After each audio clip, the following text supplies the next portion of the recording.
Hey everyone, dawnRise again, and here I am bringing you my top 10 favorite Pokemon.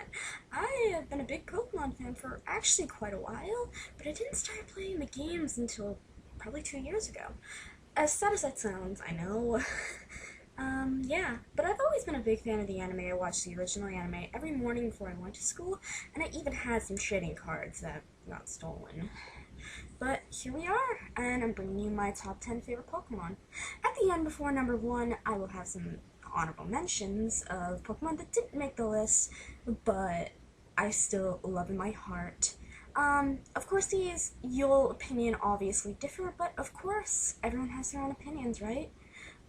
So, here we go. Number 10 has to be Tropius. It's a dinosaur. It's a plant dinosaur. It flies. It grows bananas under its chin. What's not to love about Tropius? When I first started Emerald, which was the game I first played, I absolutely loved Tropius. Tropius was on my team for the Elite Four, though I did not finish the Elite Four and I still need to play Emerald through, again, on an emulator. For this, Tropius will always be special in my heart. My first one was named Annabeth, and it was female. That's why Tropius is my number 10 Pokemon. Number 9, Chandelure, or Chandelure, however you pronounce that.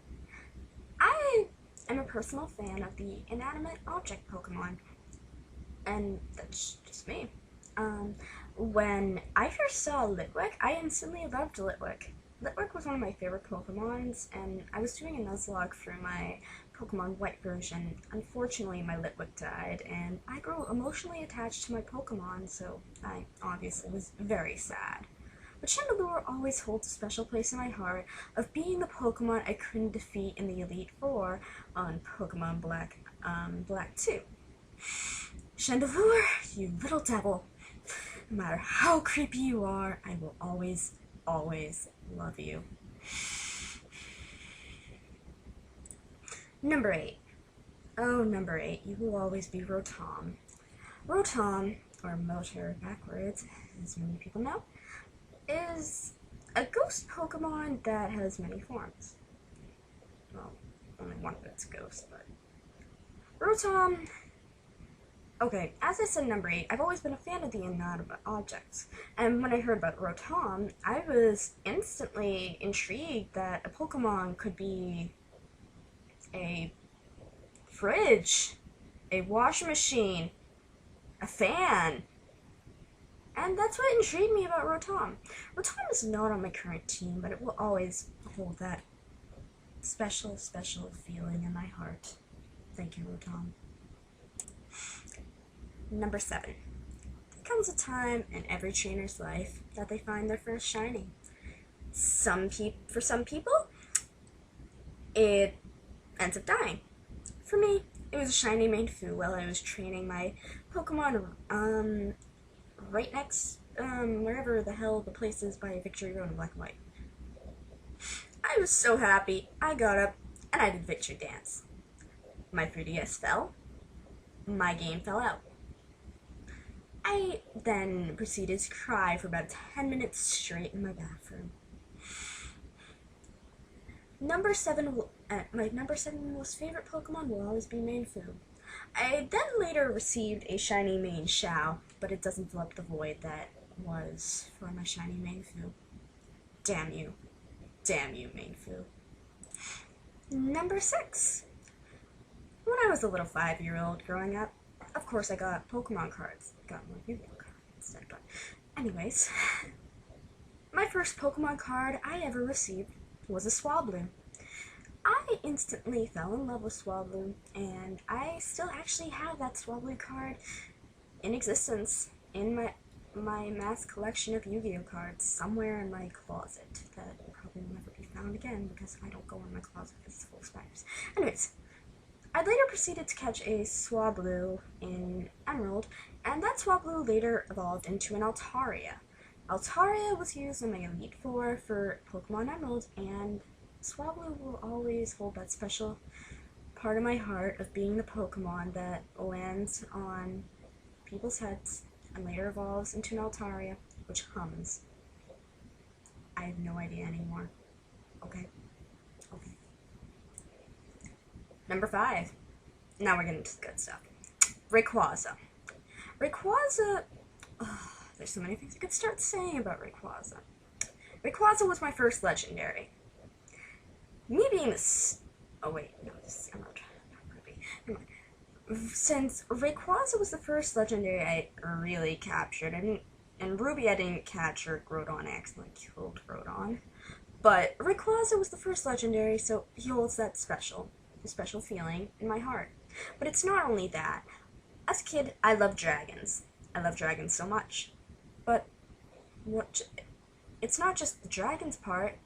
Have we forgotten about the beast that it turns into when it's a shiny Pokemon? Shiny goddamn Rayquaza? Do you know how badass this is? Anyways, I have a shiny Rayquaza myself. My friend caught it through his emerald, sent it to his soul silver, traded to his black, and traded to me. And that's how I got my shiny Rayquaza Skyfin. And Skyfin will always be on my team. Skyfin, you're awesome. You will always be awesome, Skyfin. You know that, Skyfin? Yeah. I'm so sorry. Number 4 is tied for 2 Pokemon from the Unova region. Joltik and Oshawott. When I first saw Oshawott, I instantly thought it was one of the most adorable things ever, and I had to get it. Oshawott, of course, was my first Unova starter named Harold. Not Harold. Harold was the Snivy, whatever. Named James. James the Oshawott. James later followed me on my travels through Pokemon Black, and later reunited me in Pokemon White 2, which I got for my birthday last year. Well, after it came out, of course. But Joltik's different. Back when I was getting into Pokemon, because it ended up that around the age of 9, I stopped watching the anime, and I started becoming more of a Yu-Gi-Oh fan. But then came the time I was browsing DeviantArt, and I see this little fluffy, adorable little spider. I am terrified of spiders. I hate spiders. There is probably about 400 spiders in my bathroom right now, and I'm probably going to create mass genocide after this video of them. I meant the spiders, okay? Not the Joltiks. But I thought the Joltik was so adorable that I had to get one. Joltiks are now my mascot of my team. There will always be a Joltik or Galvantula, whatever it is, whatever I want to call it, whatever. And they'll always be named Marty, whether if they're male or female. Typically, yeah, because I get that luck. But yeah. James and Marty are still on my team, and they will always be on my team as some of my favorite Pokemon. That's just how it is. Yeah. Okay. I'm sorry. Number 3. Now I know what you're all thinking. Mudkip. Do you like Mudkips? Please. When I first started Pokemon Emerald, I accidentally chose Mudkip. I was trying to choose Trico, but I screwed up, and this is what happened. I got Mudkip. I thought, hey, maybe I can trade back for a Trico. Nope, that didn't happen. So, I got stuck with Mudkip. At the time, I didn't know how to reset it. I had already saved, I didn't know how to reset it. I didn't know if you could start a new game. So, me and Kips went on a little adventure through Hoenn. And later on, I started bonding with him. And then I realized how powerful Mudkip and his later evolutions could really be, and I started to think to myself, you're not so bad, Mudkip. I kinda like you. Kips will always be, and Mudkips too, like, one of my favorite Pokemon as they were my first starter. I didn't start with Gen 1, basically 1998. I don't think I could have. I was born in 1998. So, obviously, no, I did not start that early. But, Mudkip, you're a special little thing. Mudkip. Why is... Mudkip. Number 2. Metagross. What can I start saying about Metagross that isn't amazing? He's a pseudo-legendary, as far as I know. He looks completely badass. He is badass. He has one of the best movesets in game. At least in my standards, at least, 'cause, yeah. And Metagross? Metagross has a badass shiny form. Let's just state that right here and then. That gold and silver is the most amazing combo ever.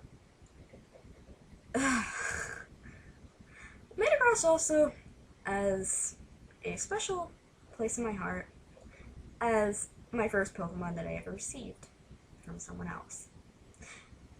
It later became that that save file got deleted, and later on in White 2, I caught one, and its name was Anvius, as, like, you know, Anvil. Anvius, yeah, okay. But, why is it, and I would always love one to be real, because I could just sit on its back and watch it tear through civilization. But your question is, why isn't this number 1? Because I love it so much. There's a real reason why this isn't number 1. And you're going to find that right after special honorable mentions. Yeah.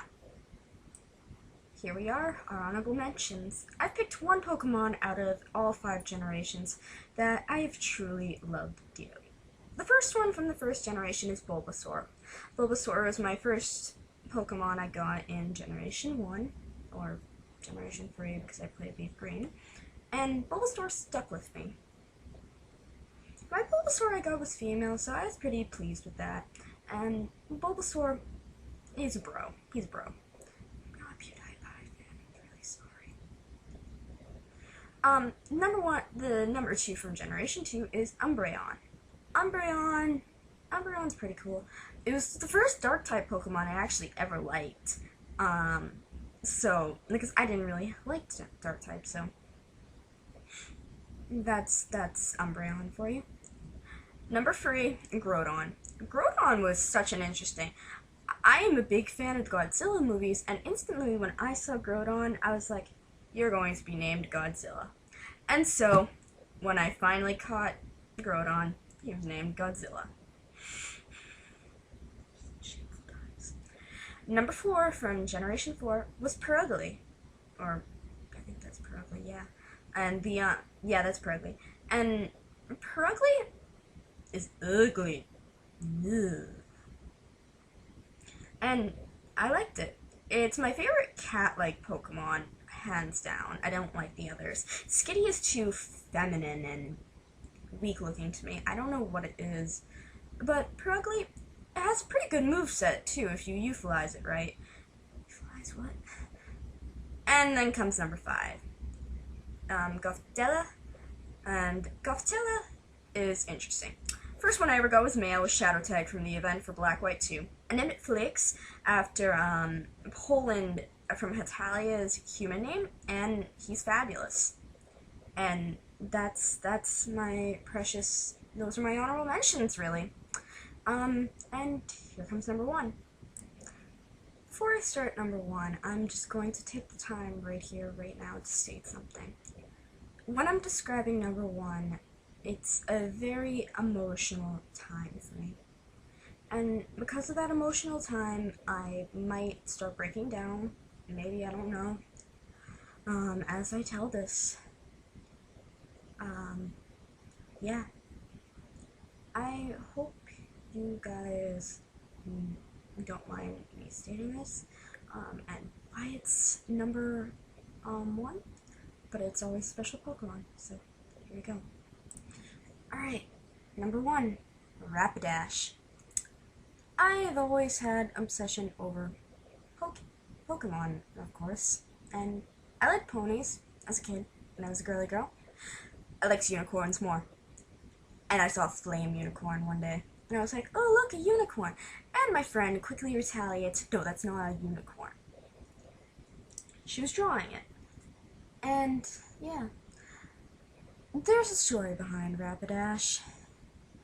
Rapidash was the first Pokemon I ever encountered in real life, and it was from my friend. This friend was a very close friend of mine. We were best friends until probably up to 4th grade. 4th grade was when I left I left that school to go to another school to go on an advanced work program that my friends, well, not my friends, my mom and dad were sending me to because I was apparently a smart child. I don't even know anymore. I fail at like stuff like that. And that's when I lost track of her.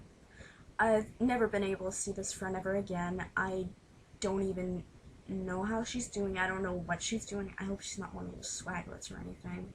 I don't think she would be. But I just don't know anymore. I haven't heard of her since 3rd grade, and I'm going into 9th now. It's been 6 years. So, that's basically the story between Rapidash. I'm sorry if I know this really wasn't emotional and stuff, but yeah. Hold on. Thank you all for watching my top 10 Pokemon. I hope you enjoyed this. I hope you can relate to, you know, my favorite Pokemon and stuff. Okay. If you want me to do any more Pokemon videos, comment what you want me to do, down below in the comment section. Make sure to like this video, make sure to subscribe. Because subscribing is amazing. I like subscribers. I really do. Only have 4 subscribers. Anyways, yeah, I really hope you guys like this video. Thank you very much for watching. Yeah. dawnRise, out.